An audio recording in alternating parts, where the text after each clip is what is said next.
G'day,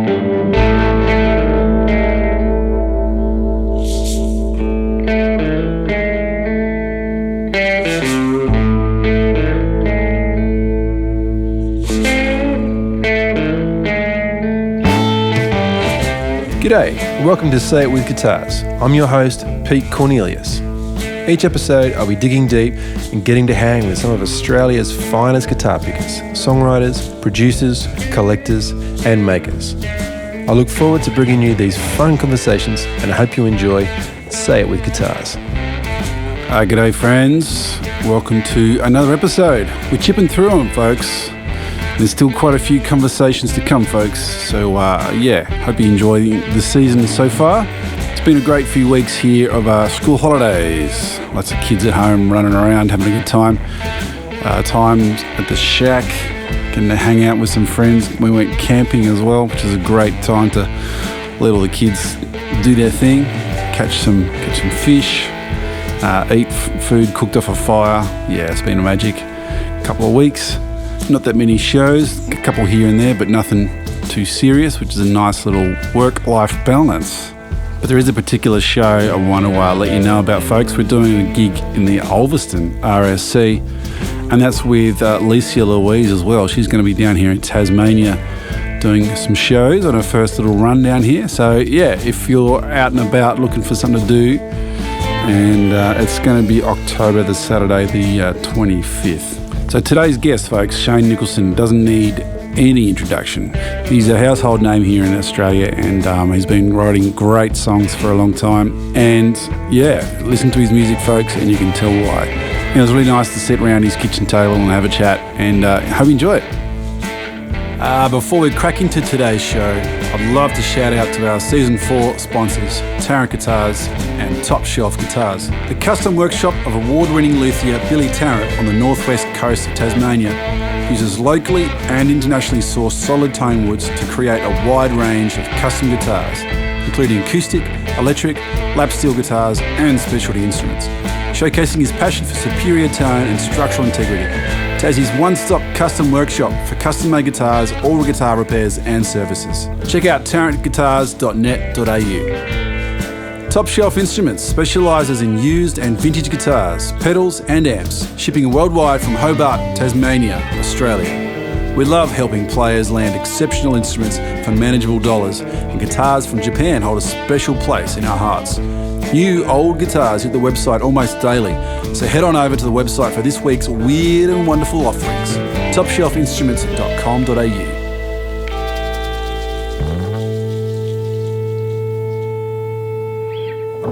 All right, cool. I'd like to welcome to today's episode of Say It With Guitars, Shane Nicholson. Shane, how you doing? I'm very well. Thanks for having me. Pleasure, mate. Thanks for having us in and making me a coffee and having a chinwag and getting down to the nitty-gritty. I'm looking forward to it. We've already reached a few guitar topics before we it didn't take long, press did the it? red button. So what's been happening? I noticed that you've been relocating your studio from one sunny location to a not so sunny location. Yeah. That must have been a nightmare. Yeah, I think anyone who's moved a studio would know exactly how much of a nightmare it is. It's not fun. It's not fun. But the upside is it makes the moving house portion of relocating seem like a breeze. Gotcha. You know? Yeah. So moving house is easy compared to a studio. So yeah, but I've done it. So I'm not on the central coast of New South Wales anymore. I'm in Melbourne, and the studio is actually just a bit down out of the city. And I'm loving it. It was a hell of a move, you're right. It took, something like 4 or 5 months or something in entirety to do the move and get working again. But yeah, it's great. Change of scenery is always good too, Yeah. An excuse, I suppose, to look at what inventory you've got in terms of gear and mics and all that stuff and go, all right, do I use that? Do I not use that? And I did a big cull. Update some stuff. Yep, I did a big cull. It was great. I did a big cull in life as well, not just in the studio. Every move is a chance to, minimise. Yep. I think I hired 5 3-ton skip bins. Wow. Yeah, I filled 5 3-ton skip bins with stuff, and that's not from the studio. I was going to say, a few dumpster divers there. I love that cathartic process of moving and clearing out crap. Yeah. But the studio, I downsized. I've been downsizing a lot and changing my workflow, you know, from the old days of having a large format studio with a console and racks of outboard and you're kind of rolling your chair around everywhere to work. I've kind of slowly gotten smaller and smaller, no console, less outboard, and it's all now built into a custom-made console I built that everything sits in front of me now. I don't have to turn when I'm working, and it's all just getting smaller and more concise, you know. And I think I went through that thing that everyone does with any kind of music gear. It's you love having it and looking at it and makes you feel good owning it. And then you at some point realise, I don't really need that, you know. So I've been in the process of selling a lot of vintage mics that I've constantly got to, you know, keep on, and you know, you're getting repairs and all that stuff, and these things are just appreciating beyond what they're worth now, I think. So I've been getting rid of that stuff and buying, you know, more modern replacements and using the money on other more fun things, you know. There's other things in life to spend money on. There sure is. I didn't know that before, but it was a chance to downsize a little bit gear-wise and consolidate things, and you know, it's been good. It's always good. I think a change is amazing, and I'm working in a place with some other really great producers, and it's actually the first time in my life I've had a studio that wasn't attached to my house. So I was going to say, like, so having somewhere that's not part of your home, it's a different mindset. Hey, like you can actually get in the car and go to work. Come home. I bought a briefcase. I don't need one, but it felt like I actually was going to work, you know? Nice. I mean, I just thought it's going to be special having a place that's not attached to the house. Even the ones I've had that weren't in the house, even if they were still on the same block, you're still at home, you know? And when you know what it's like and you've got kids and stuff, I found it really hard to dip out of work mode into dad mode really quickly. I need a buffer because my brain takes a while to kind of acclimatise to each different scenario, you know.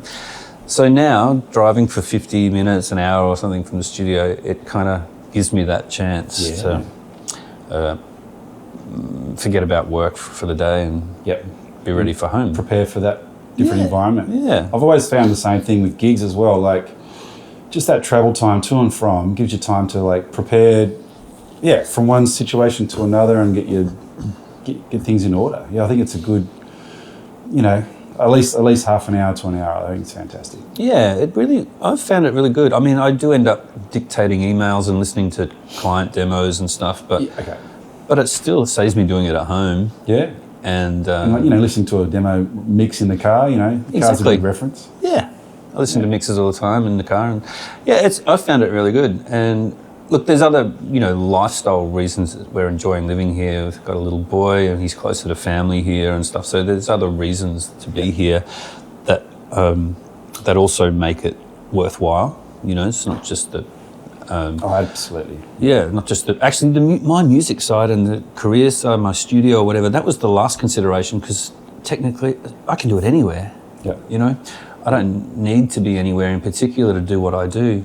So it was the last consideration about moving to Melbourne. But relocating's been great, and I've been enjoying it. There's a lot of players around here. You know, a lot of musos, a lot of people. You have water cooler conversations at work. You know. I never did that before. You know, although if you've got a deadline, you have to avoid them. You know, because you can end up talking too much, you know, and slacking off. But it's a very different environment. It's really great. But I love running across people and seeing there's different gear coming in and out of the studio every day, and you're talking about this guitar and look, check out this new amp, and you know, it's all that stuff that happens that never used to happen for me. So I'm kind of loving it. Especially being in a shared sort of facility like that, you get that public interaction, like that connectivity between people, and because like the whole working from home thing is so convenient, and like it's got so many great things about it. But having that space where you can interact with people and like meet and network and all that sort of stuff. I think it's pretty important. Yeah. Because it's pretty isolating, that whole work from home thing at times too. Totally, it totally can be. I think I loved it for a while, and I still do love parts of that, working on my own, because I love going down into that rabbit hole where I'm just operating purely on instinct, and I don't have to run anything past anyone else in the room. I love that. Yeah. But I think I've noticed since being here how much I enjoy just running across other people, hearing another session float out of the studio door when it's open, that kind of thing. Nice. Just reminding you that there's other music happening out there, and it's not just you and your world, Yeah. It's great. Yeah, I'm really loving it. And I reckon you'll have a different, probably not an influx, but definitely a different client base once people start getting to know that you're working from down here and a bit more of a local, because there's quite a vibrant music scene here. There is. Melbourne. There always has been, yeah. So I mean, even in the early days when we first started, when I was living in Brisbane and my PVS, my band would tour out of Brisbane, the first, time we started venturing, doing nationwide runs, Melbourne was always the highlight of the tour for us. It was always where the shows were best, where we felt most at home or something. And this, even back then, like we're talking 25 years ago, it was Melbourne, and it's not like it was new to anyone then either, it was just new to us. Yeah. But Melbourne had something, so it's definitely a gig culture here and a lot of players. And I sold a microphone yesterday on Marketplace, and this guy turned up to buy it, and I made his album 18 years ago in New South Wales. We didn't realise, and right. And then he said, I used to live next door. There's so many musicians here, it's just impossible not to keep tripping over each other. Yeah. But yeah, it's great. And you're right, there will be more jobs, and there has been more like Melbourne-centric jobs already come in and stuff. So yeah, it's cool. I think it's, but we also live in a time where so much music is made irrespective of geography, and a lot of that came from COVID. Yes. So many of us as producers were so busy, busiest we've ever been. I've never been more busy in my life, and every producer I know is the same. And I guess there was just so many people writing songs at home and wanting to record them, but we had to find ways to do that in isolation. Yeah. And we did. We found lots of ways, and some of those things we're still utilising them. So all those players in different states and countries, and you've done a guitar part for me, via email, and I've made whole albums via email, and so there is, because the capability is there for us now to make music in an isolation. It's great for, budgets, when budgets are going down generally. It makes things more achievable for a lot of people, I think, but yeah, the thing that we are conscious of, we being my friends that I talk about it to a lot, is that we can find that we get so used to that we miss that. We were just talking before about this interview, you and I, but we miss that kind of musical camaraderie sometimes, Yeah. And sometimes those happy accidents that happen when you're bouncing off someone else that just will never, ever, ever happen with you on your own. Yep. Yep.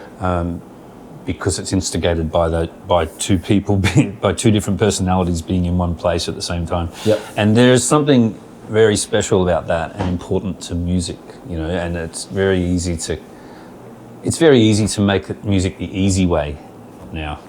And it's actually harder to make it the real way. Yeah, it is. Yeah, like everyone's calendars are busy, and to find a facility that can actually physically host a full live band and track them without too much bleed or whatever, there's less and less options for that. Absolutely. For sure.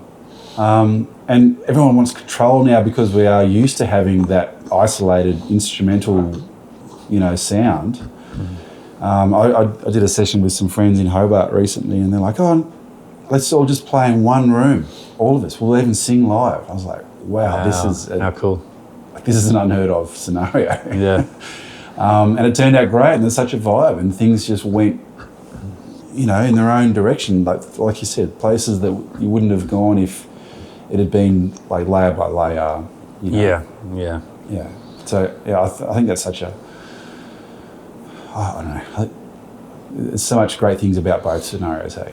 Totally, and I've made records at both extremes, and I love that. And I've done the year-long, hard, kind of in the trenches for 12 months doing layered record. I've done that.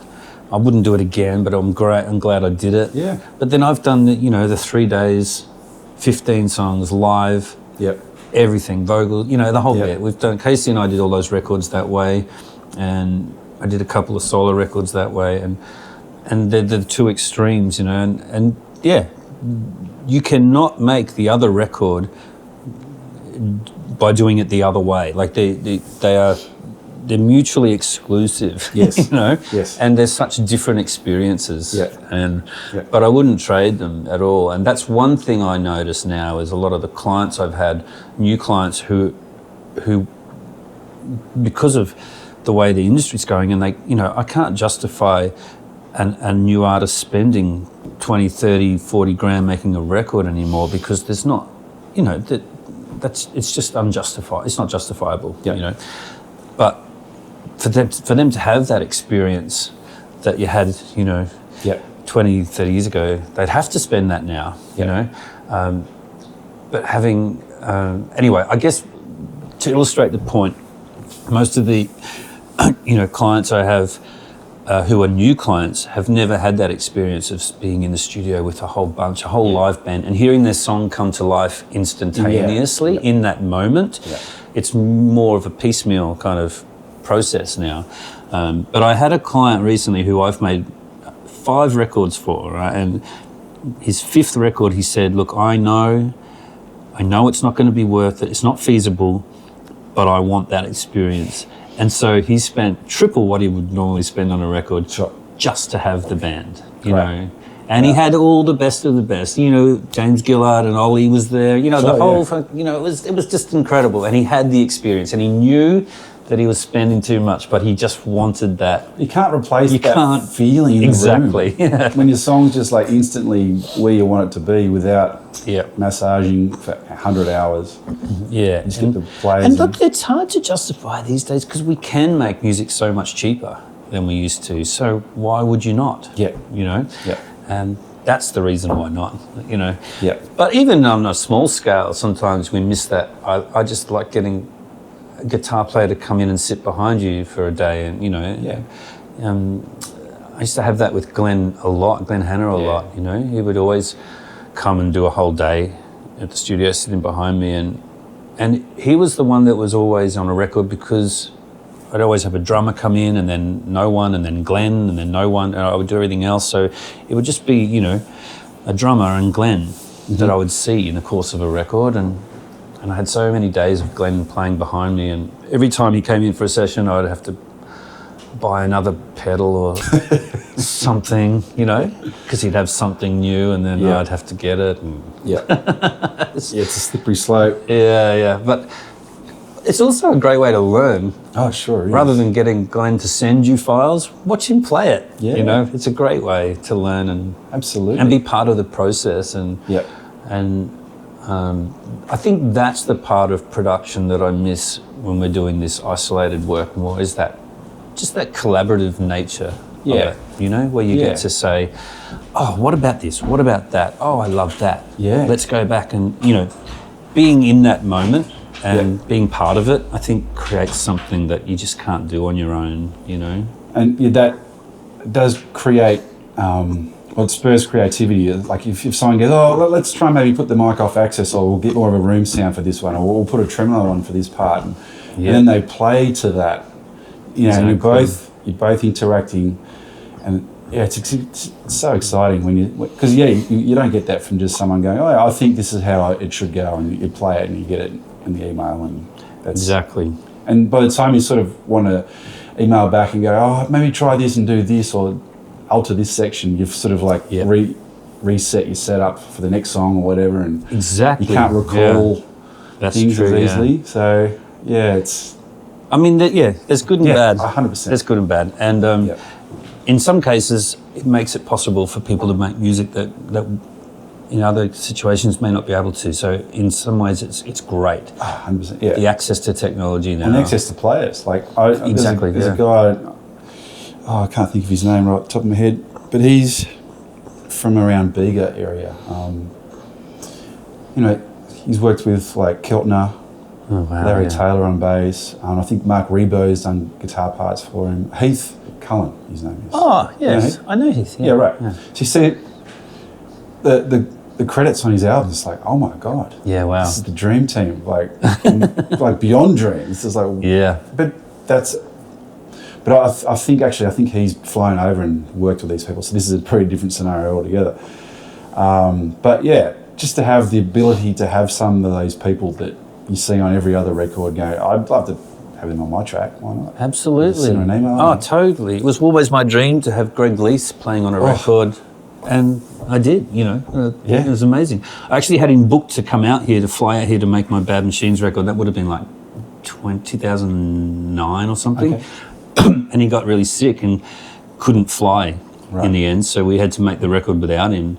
But then he repaid me on the next record by doing a whole bunch of tracks remotely, Amazing.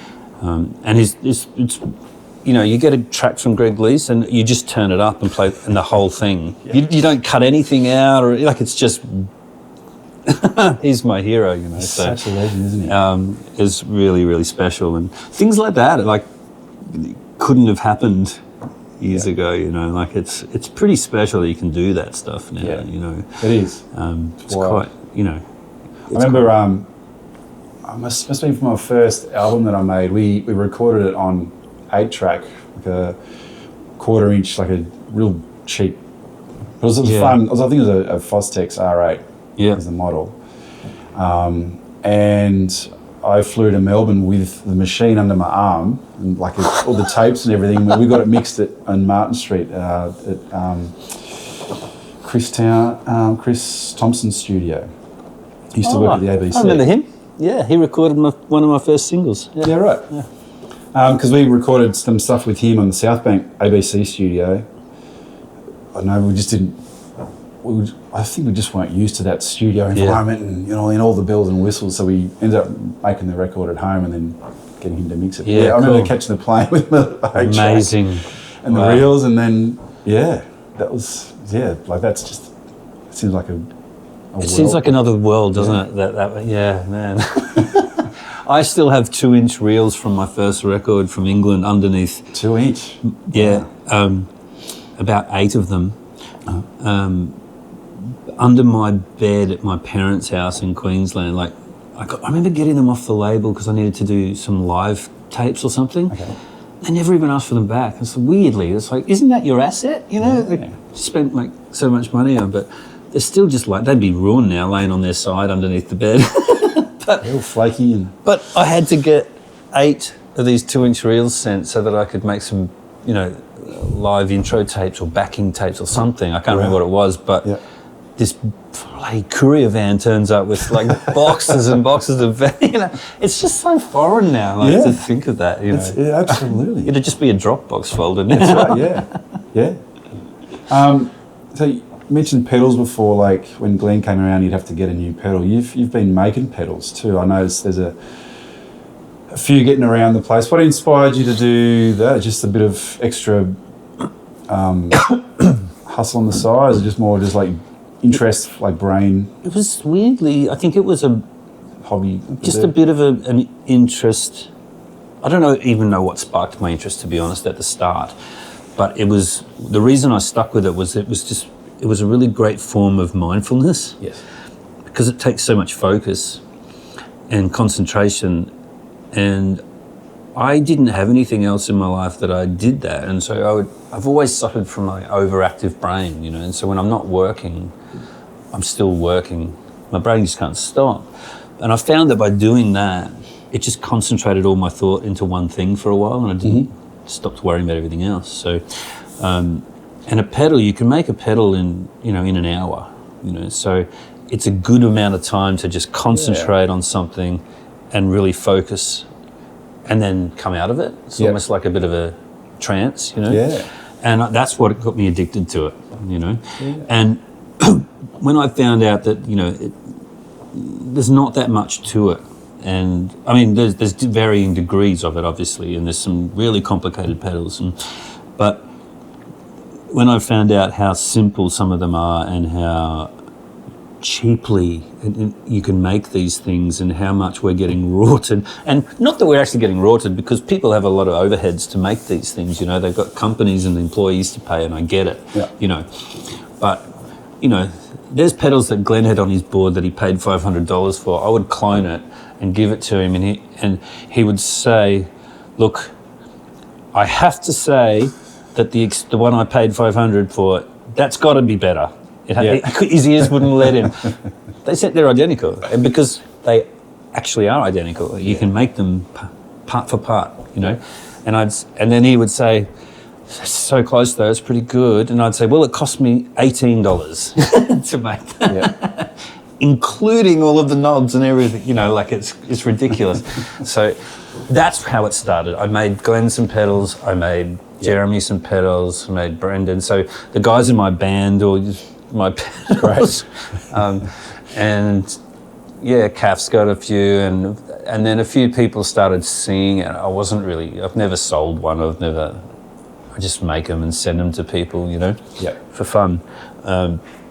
And then it led me into, you know, making DIs and stuff for the studios. I made all my passive DIs I make, and it just led me into that, and I just love it. But pedals, especially drive pedals, they're my favourite thing. There's so many little nuances and ways to change them and shape them. And have you done much of that, like the modding? Yeah, I love breadboarding. I love it. Okay. Yeah, so and so I do, you know, silly things like I'll sit on a plane, and I used to write lyrics on a plane. Now I'll sit there and draw a schematic, you know, and think about, wonder what this will sound like in the real world. So I'll draw a schematic, and then, you know, I'll get home and build it and think, yeah, it sounded like crap, but I'll try again, you know.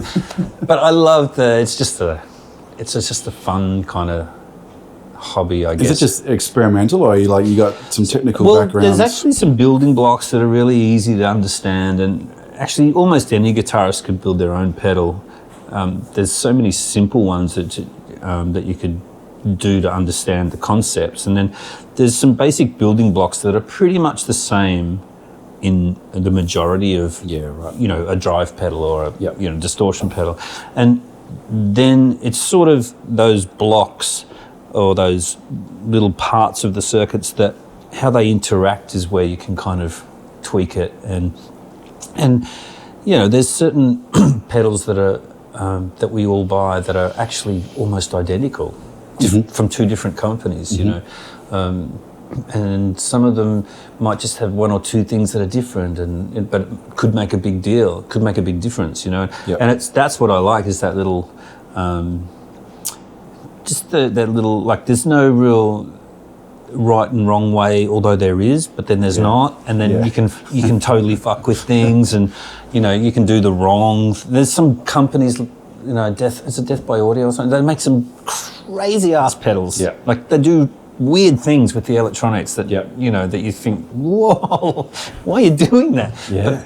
But it is, you know, who said you can't? And that's right. I got a fuzz factory a few years ago, and same with that. Really, it's just a fuzz face, but God, they've just got some weird and wacky ways of making that circuit do different things. You know? Like it's a cool, like just reinventing the wheel, you know. Totally, and that's exactly what it is. I mean, the fuzz face is the basis of, you know, umpteen pedals, but it's been reinvented so many times and in different ways, but it's still fundamentally the same. You know, the concept of how that's created is pretty much set in stone, and I just love it. I think maybe it appealed to my sense of organisation too, like for my sort of this ADD thing I have of getting a massive big drawer, like a component drawers of resistors and different values of capacitors, and then labeling them all and having them all in, you know, on the wall.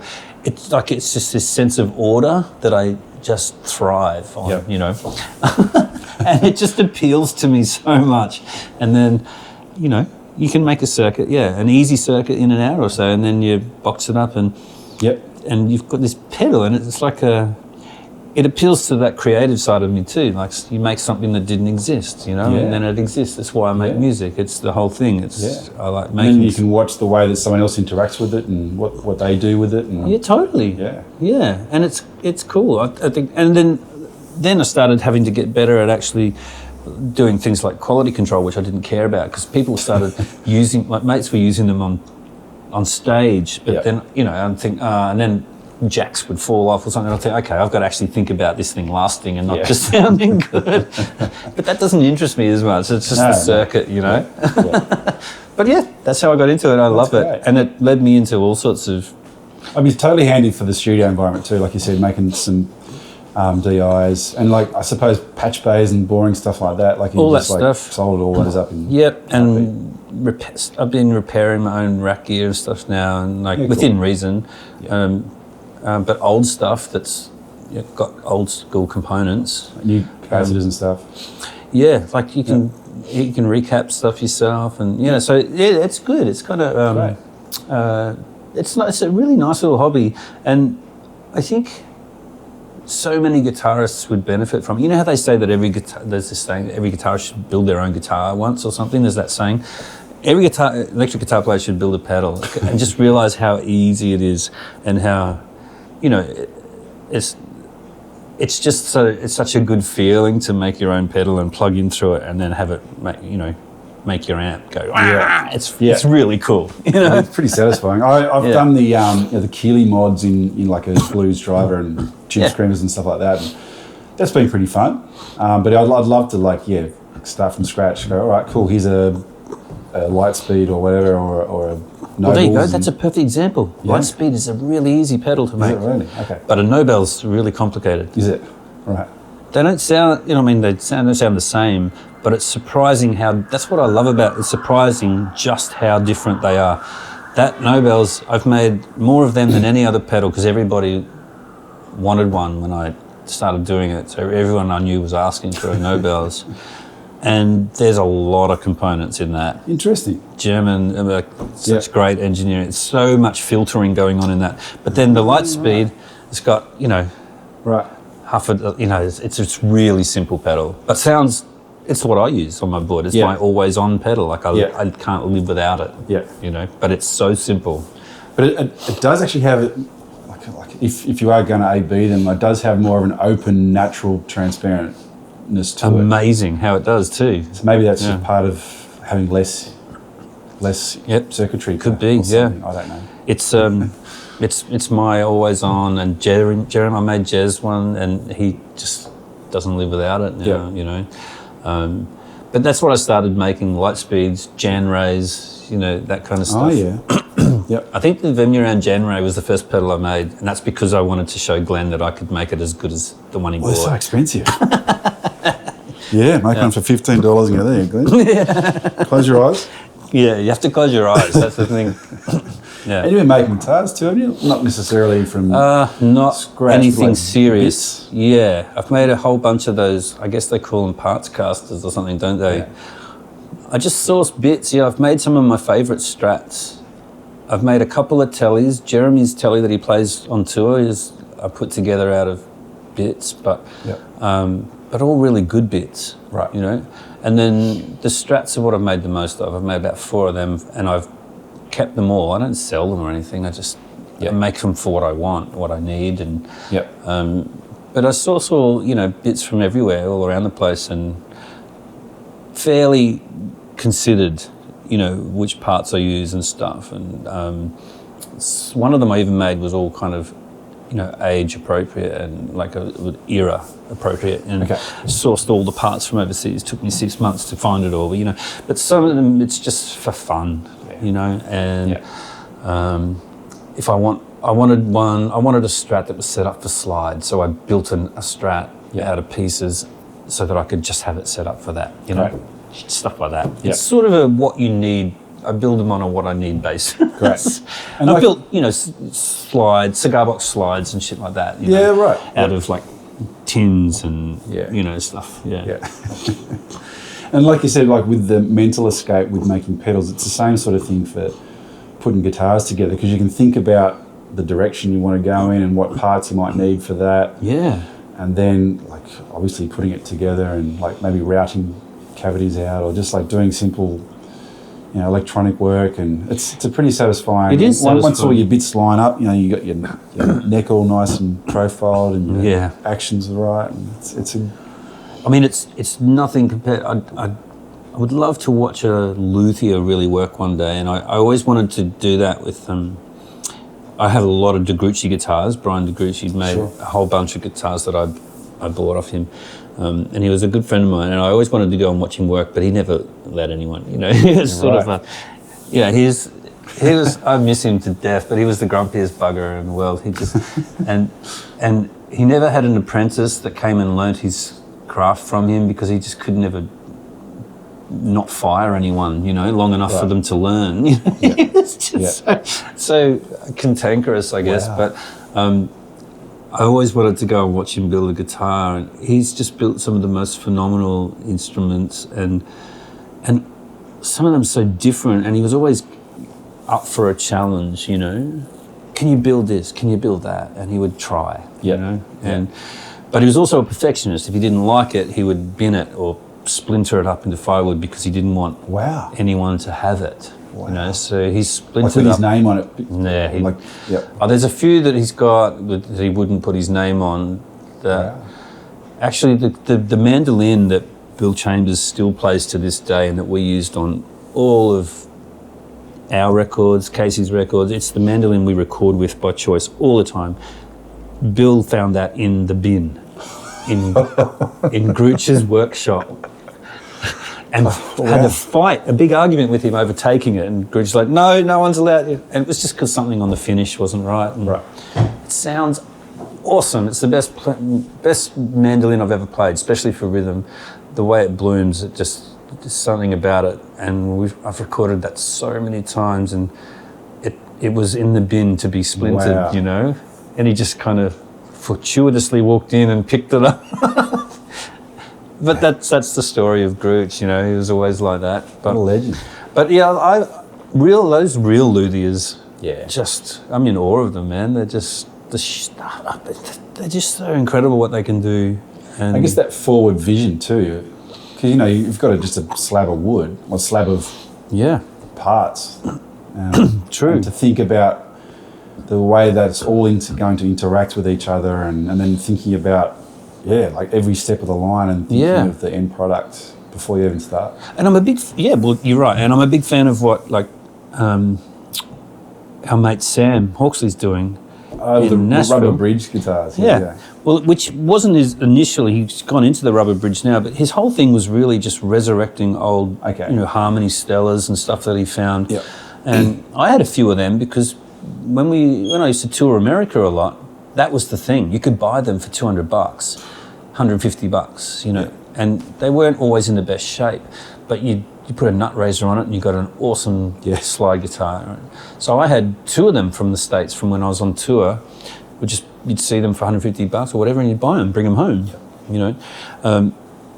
But Sam started fixing them up and actually making them playable again. Yeah. And because there's so many of them, or there was, I don't know if there is anymore, but they were everywhere, in secondhand stores. And they're pretty old now, so they needed some work. But he got into fully disassembling them, taking the tops off. Oh, right. Resetting the necks. Right. Really rebracing the inside. And by using all his own homemade clamps and, the whole bit. Great. And then he's now got into the rubber bridge stuff, and which is great, because I've got one of his rubber bridge guitars and I use it all the time on recording. It's such a great tool. Yeah. But he's saved so many old Stellas and Silvertones and stuff, that would have been destined for nothing, and repurposed them, and they're all out on the road now. Everyone's great. It's really cool. Yeah, I love it. Yeah, I have seen quite a movement of that. Maybe there's been a few records that came out that were influenced by that rubber bridge sort of thing. Yeah, People right. kind of went, maybe that's the new sound. I don't Really? know. I think, is it Blake Mills? Didn't he Yeah, do I know like Blake something with... Did he? Okay, cool. I don't think it was one of Sam's guitars, but I think he kind of set up a little parlour guitar with flat wounds and... It's a really cool sound. Yeah. It's a very cool pretty thing. dreamy. You need one of them. I do need one of those. Yeah. This is true. I did sit at Matt's once with headphones on and played his through this stereo effect he had set up at the time. I was just taken to another world. Yeah. It's so cool. Yeah, it's something. It's really something. I love that. I get really proud when when friends you've known for forever find a little niche thing like that. Yeah. And that becomes their thing, their passion. It's such a cool thing to do, you know. Yeah. Yeah. Oh, didn't Schwarz do his whole record that I think Matt produced? Went up and did a record with him. I don't think it's out, like with Josh. I think he played guitar and the whole thing was written around the Rubber Bridge flat wound guitar. Was it? Yeah. Yeah. I've heard a few tracks from it. I didn't know that. Wow. Yeah, that's what he cool. So I caught up with him at Matt's 50th and we talked about his record. I'm pretty sure it's all based around that. That was the vision. Yeah, wow. Yeah. Oh, wow. With a bit of Ebo banjo. Of course. Yeah. Of course. If Matt Bell's involved, there's going to be Ebo banjo. He's done that on stage with me quite a bit because he plays in my band. And the only thing more unpredictable than a banjo on stage is putting an Ebo in front of it, depending on the event. Every night it's different. Yeah. You know, every night it takes off differently. Yeah. But we love walking that line, that potential chaos, you know, that makes it fun. Yeah. You find some beautiful moments in that chaos. Yeah, totally. Absolutely. So what's happening for you, mate? You said you're planning on a new record. Another record. I'm always writing, you know, but I think I've been producing so much lately that my head's been just taken up with that. The space isn't there. And so I've been writing the last few months, starting this next record, and it's taken me a while. It always does, though. It takes me a while to find my feet with a record. Yeah. And I'll write for anywhere from 3 to 6 months before I find where I want to go. Mm-hmm. And it's not that I don't like the songs, it's that sometimes it takes me a while to figure out where the excitement lies for the next project, you know? Yep. And so some of those songs won't see the light of day, but they might on another project or something. But and having the luxury, I guess, of having a studio and always having had one, I start working on a record straight away from day one. So even before I've finished the song, I'm starting. And so I'll have 4 folders on my computer of 4 different album progress, and inevitably it'll be one of those that ends up being a record, and the other 3 will stay behind. Yep. So it's whatever one, and I'll open them all periodically and work on each different record in quotes, but in the end the decision gets made for me, and I'll just know which record is going to be the one I'll finish, and I'll go ahead with that. And I'm not quite there yet. I'm in that initial stage at the moment. Yep. But if all goes to plan, there'll be a record in 2026. Yeah. Great. That's the plan. How do you have a process to get between, say, creative producer mode, like for clients and stuff, because it does take up a lot of brain space and creative energy, to then go, I have to put some effort into my stuff, like into my work. Like, do you have to write stuff in the calendar, like, all right, this week I'm going to focus on my stuff, or do you somehow switch off? You're right. I have to book it in. Book it in? I have to book it in. And when it gets to the serious writing stage, which will come next, once I've decided which of these records I'm going to persevere with, I'll actually book in writing time alone, so away from work where I'm not producing. Yep. And I'll usually travel away somewhere neutral that's away from home. Yep. So the last bunch of albums I've made have all been written in some different environment where I'm isolated, and I'll just find somewhere where I can go. And it's hard to be selfish enough to be fully absorbed in writing a record when you're being a partner or a dad, or so I need to go somewhere where I don't feel guilty about what I'm not doing. And that means booking in time and sort of manufacturing the muse, I guess. But I've found more and more records I make, the more I can kind of do that. I can kind of, some days are harder than others, but you can kind of, I don't find that I have to sit around and wait for the inspiration all the time. I can kickstart it. Yep. I've found ways to kickstart it, you know. And some days you might not get it finished, a song finished, but you'll be making progress. So, Yes. So if I book in time now, I can focus, and that's what I need to do. And then the same happens with the recording. You're right, I can't produce at the same time. So I always block out my time if I'm working on a record of my own.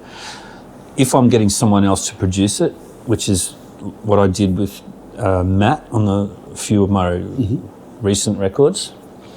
The most recent record I made during COVID, so I did that myself, obviously, and then sent it to Matt and had him mattify or de-shane it, you know? De-shane it, yeah.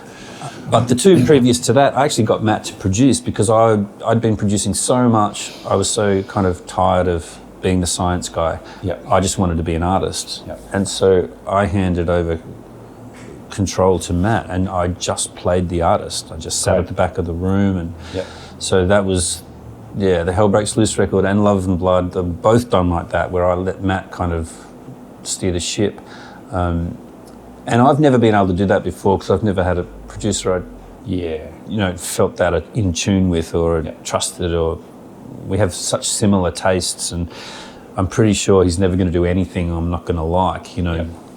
We both live by the rule that if, you know, you love Billy Joel, you know good music, you know. And we both love Billy Joel, so we get on quite well musically in the studio.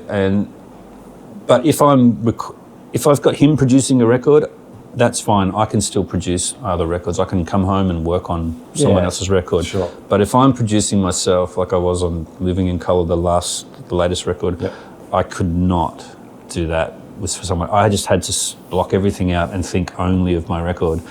Because it's just too draining. That's consuming, absolutely. Yeah. And it's already quite a challenge producing yourself anyway. With kind of switching hats, and I'm constantly trying to think like that. So if I'm playing a different instrument, I'm trying to think like that. It's a psychology game, really. And which production is really psychology. It's 10% music and 90% psychology when you're dealing with a client. And it's sort of the same with you when you're the client. You're tricking yourself, you know, and say, all right, think like a bass player, you know, think like a guitar player, you know, and you're switching hats all the time, and I find I just need to be in that world, and I can't. So I don't produce for anyone else when I'm making a record, and it's just that record at that one time.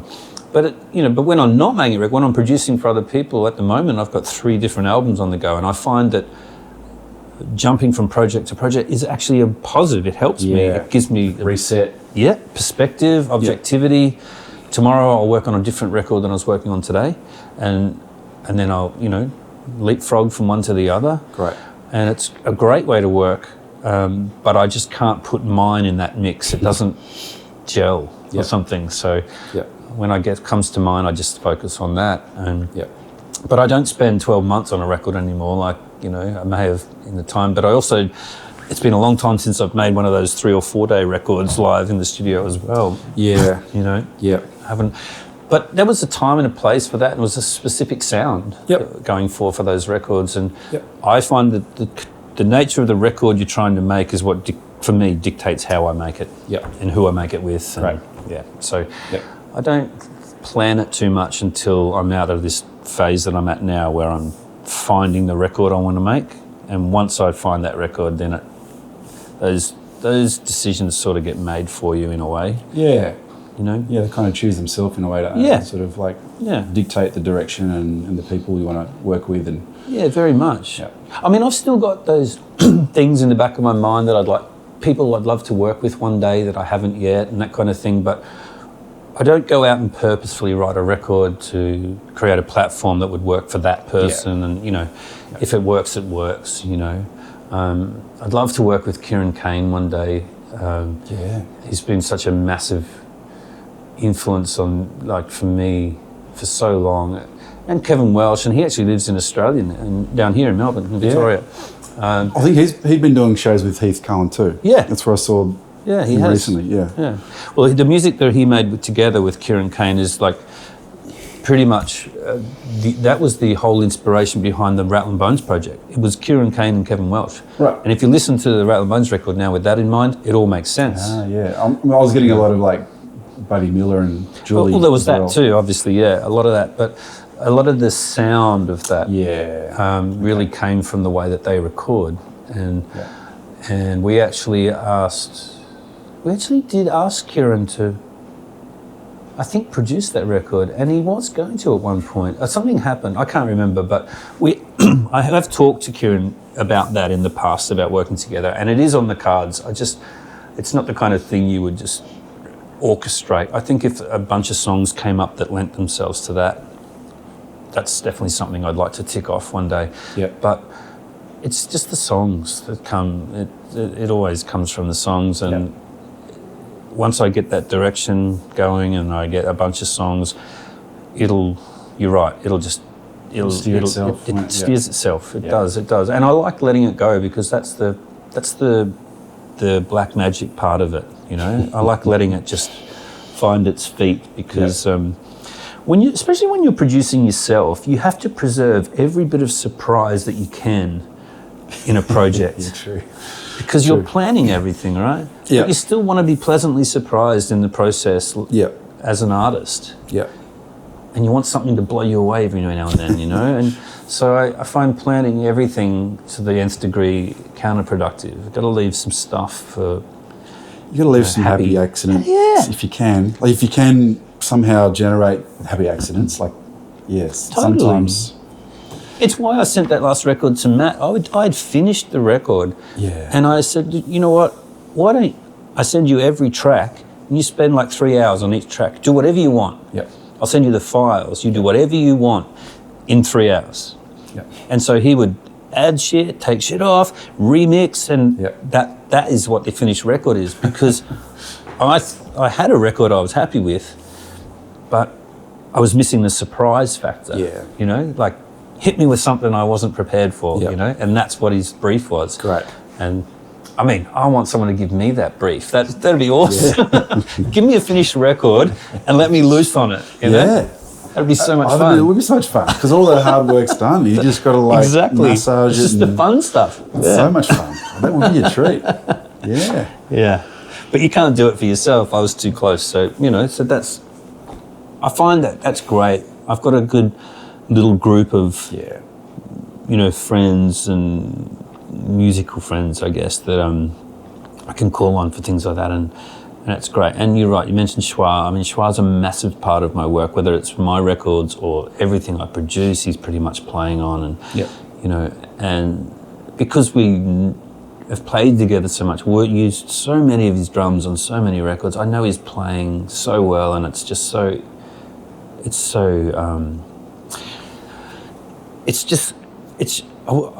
I hesitate to use the word easy, because I don't ever think it's easy, and music, you know, sometimes easy music's good, but it's just, it flows or something, you know? It just flows, and there's never a train wreck, you know? And it's great when you find that team, and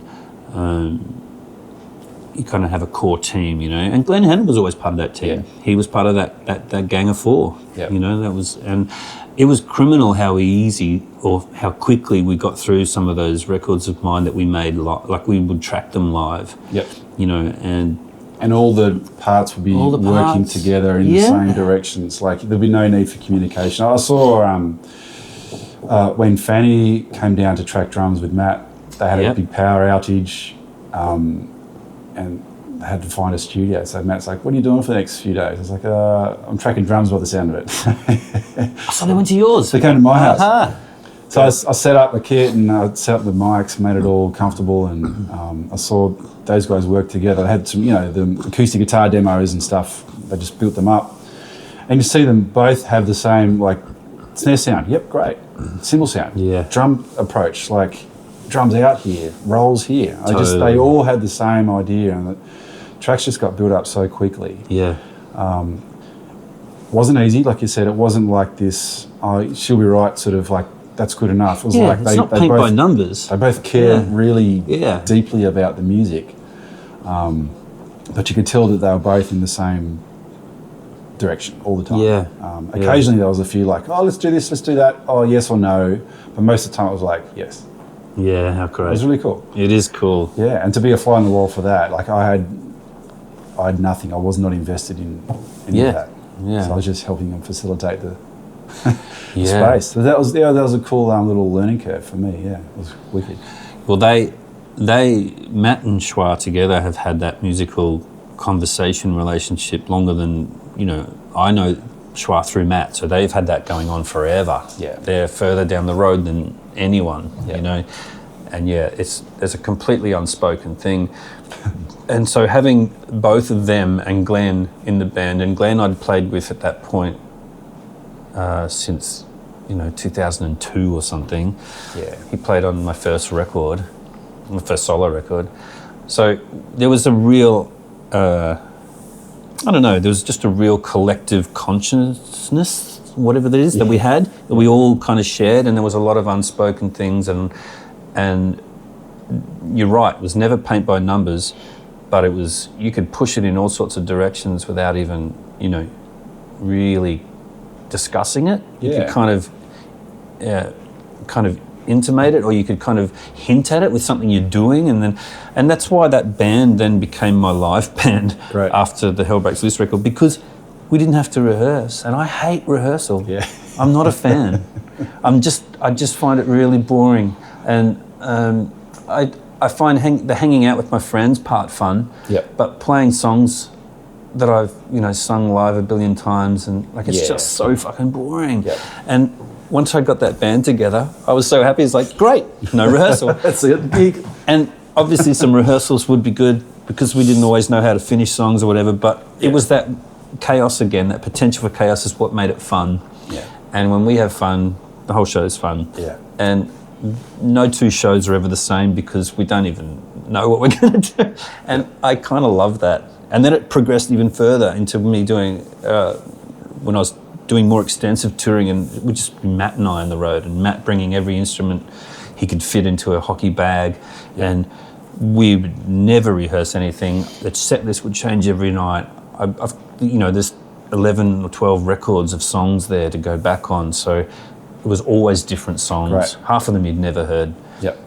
And it was always about trying to find that special place in a song where it takes off without having planned it, without having rehearsed it. And it's so much fun.